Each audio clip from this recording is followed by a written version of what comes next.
Good morning students. आज हम second class का रिवीजन करेंगे हिंदी का पार्ट 1 से पार्ट 5 का क्वार्टरली एग्जाम के लिए, जो कि 12 तारीख को होने वाला है। उसका सिलेबस हमारा क्या है, पार्ट 1 से पार्ट 5 तक। और हम पेज नंबर में देखें तो पेज नंबर 5 से पेज नंबर 25 तक। तो हमारा पहला पार्ट क्या है, प्रार्थना। आप सभी को ये सारे पार्ट पढ़ा दिए गए हैं। इनमें एग्जाम में जो आएगा उसके इम्पोर्टेंट क्वेश्चंस हम देखेंगे, जैसे कि सही विकल्प आएंगे, निम्नलिखित प्रश्नों के उत्तर आएंगे और सही जोड़ी आएंगी, पर्यायवाची शब्द आएंगे, विलोम शब्द आएंगे।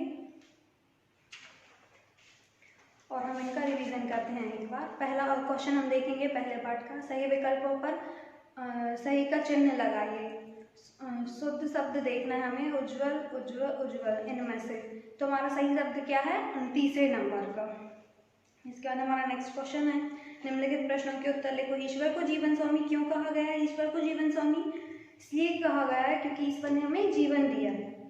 तप के द्वारा मनुष्य कैसे ऊपर चढ़ता है, महान बनता है तप कर कर। इस कविता में कवि ने क्या कामना की है, जलसा और स्वच्छ और निर्मल जीवन पाने की कामना की है कवि ने।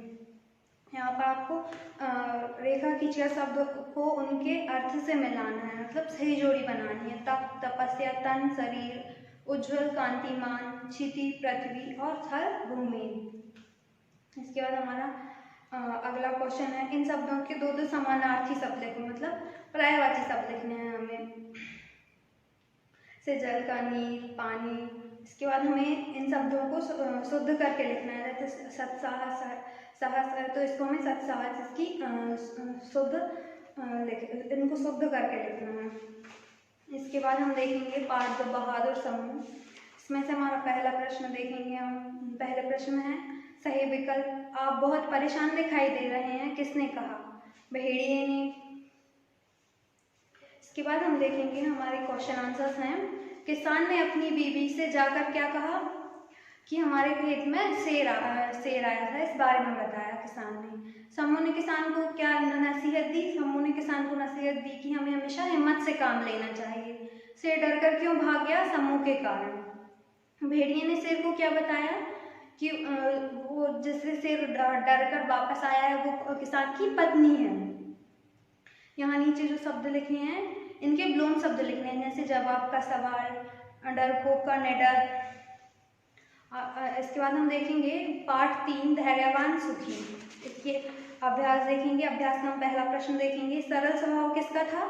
संत जी का। सबसे बड़ा धन क्या है? संतोष। तो बहुत सारा धन कमाना चाहता था, कौन कमाना चाहता था बहुत सारा धन? सेठ जी कमाना चाहते थे। इसके बाद हम देखेंगे निम्नलिखित प्रश्नों के उत्तर लिखो। सेठ जी किसके लिए धन कमाना चाहते थे? नाती पोतों के लिए। संत जी ने सेठ जी की इच्छा पूर्ति का क्या उपाय बताया था कि उनके पड़ोस में जो निर्धन परिवार रहता है उसको वो खाना खिलाकर आए। भगवान दास के भोजन देने पर बूढ़ी माँ ने क्या जवाब दिया? बूढ़ी माँ ने क्या कहा था कि हमारे पास आज के लिए भोजन है, हमें आज भोजन की जरूरत नहीं है, हमने आज कर लिया जितना भोजन हमें चाहिए था। निर्धन परिवार क्यों सुखी था? क्योंकि वो धैर्यवान थे, वो उनको संतोष था।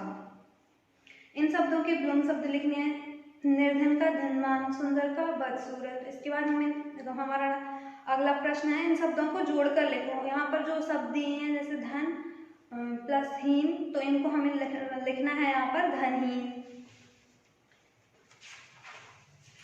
इसके बाद हमारा अगला पाठ है सारंगी वाला। इसका अभ्यास हम देखेंगे। पहला प्रश्न हमारा, सभी लोग चौपाल पर ही सो गए क्योंकि रात ज्यादा हो गई थी। देवा ने लोगों को झूठा कहा क्योंकि उसे सारंगी से निकलने वाली आवाज की मिठास की समझ नहीं थी। गांव वाले कहते थे कि सारंगी मीठी है क्योंकि सारंगी से निकलने वाली आवाज सुनने में मीठी थी। इसके बाद आपको नीचे संगीत के कुछ वाद्यों का नाम लिखा है, इनमें से कुछ तार छेड़कर बजाए जाते हैं और कुछ थाप देकर, इनके नाम लिखने हैं हमें। इसके बाद हमारा अगला प्रश्न है, निम्नलिखित प्रश्नों के उत्तर लिखो। देवा सारंगी बजाने वाले के निकट जाकर क्यों बैठा था?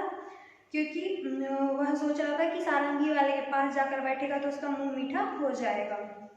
देवा ने सारंगी की मीठी होने का अर्थ क्या लगाया? उसके मुंह के मीठे हो जाने से। उनसे सारंगी की मिठास की समझ नहीं थी देवा को। देवा ने सारंगी की मिठास देखने के लिए क्या किया, वो सारंगी वाले के पास आगे जाकर बैठ गया।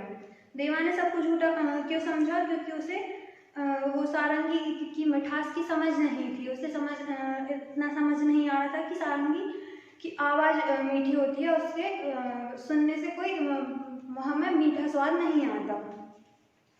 इसके बाद हम देखेंगे पाठ 5 जेम्स पाठ। इसके हम प्रश्न उत्तर देखेंगे। बार बार ढक्कन को ऊपर उठा देती, क्या उठा देती है, भाप। जेम्स वाट किस देश के रहने वाले थे, स्कॉटलैंड के। जेम्स वाट के काम में मदद कौन करती थी, उनकी माता।